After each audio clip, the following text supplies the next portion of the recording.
ఇంటికి మహాలక్ష్మిగా వచ్చాను.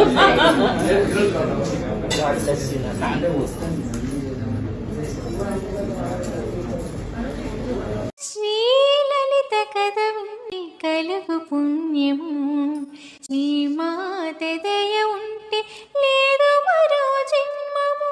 శ్రీలలిత కథ ఉంటే కలుగు పుణ్యము, జగములు పాలించు ప్రియ జనని, అవనిని లాలించు పరమ పావని. ఎన్ని జన్మలెత్తినా తరుణ తీరదు, అమ్మ కరుణ లేనిది ముక్తి కలుగదు.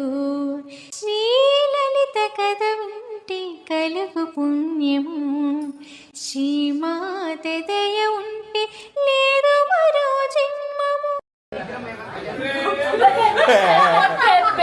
నిత్యానందకరీ వరాభయకరీ సౌందర్య రత్నాకరీ, నిర్భూతాఖిల పాపనాశనకరీ ప్రత్యక్ష మాహేశ్వరీ.